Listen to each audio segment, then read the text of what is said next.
বিভিন্ন পাড়া মহল্লা থেকে আগত বিএনপি প্রেমিক ভাইয়েরা সবাইকে জানাচ্ছে আমার প্রাণপ্রিয় সংগঠন বাংলাদেশ জাতীয়তাবাদী স্বেচ্ছাসেবক দল আরাফাত রহমান কুকুর সংসদ পটিয়া শাখার পক্ষ থেকে রক্তিম শুভেচ্ছা, বিপ্লবী অভিনন্দন।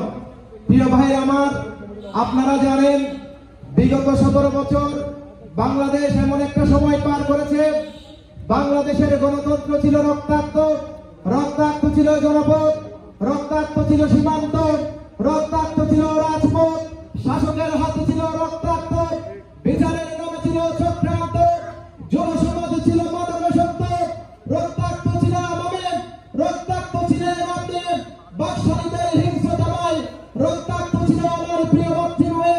প্রিয় বস্তিতে বাংলাদেশের 17টি বছর যে সরকার জগদ্দল পাথরের মতো 17 কোটি মানুষের গায়ের উপরে বসেছিল, ছাত্র জনতা ঐক্যবদ্ধ বিপ্লব বিএনপির হাজারো নেতা কর্মীর প্রাণের বিনিময়ে আমরা পেয়েছি নতুন করে স্বাধীনতা। প্রিয় ভাই আমার, নতুন করে স্বাধীনতা পেয়েছি। খুনি হাসিনা বাংলাদেশ থেকে পালিয়েছে।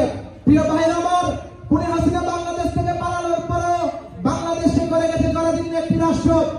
আমাদের তারেক রহমান বাংলাদেশের সেই জরাজীর্ণ রাষ্ট্রকে ক্ষুধামুক্ত, দারিদ্র্যমুক্ত একটি রাষ্ট্র হিসেবে গড়ে তোলার জন্য 31 দফা কর্মসূচি দিয়েছেন।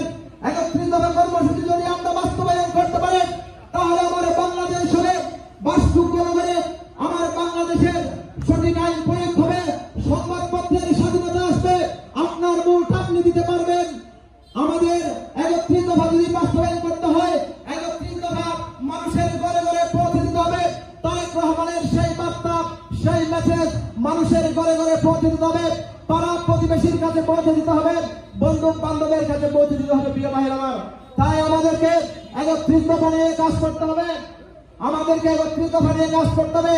আমাদের মনে রাখতে হবে, আজকে 2 দিন ধরে আমরা দেখছি ফেসবুকে, সোশ্যাল মিডিয়ায় একজন নেতা নাকি ইংরেজিতে বক্তব্য দিতে পারে, এই নিয়ে আলোড়ন সৃষ্টি করেছে। প্রিয় ভাইরা, প্রিয় উপস্থিতি, 1952 সালে আমরা রক্ত দিয়েছি, 1952 সালে আমরা 144 ধারা ভঙ্গ করেছি শুধুমাত্র বাংলাকে রাষ্ট্রভাষা করার জন্য। আমাদের ভাষা হবে বাংলা, আমাদের ভাষা হবে বাংলা। প্রিয় ভাই আমার, আমাদেরকে সবাইকে এনাম ভাইয়ের নেতৃত্বে ঐক্যবদ্ধ থাকতে হবে। আমরা অতীতে ঐক্যবদ্ধ ছিলাম, আজও আছি, আগামীতেও এনাম ভাইয়ের নেতৃত্বে ঐক্যবদ্ধ থাকবো।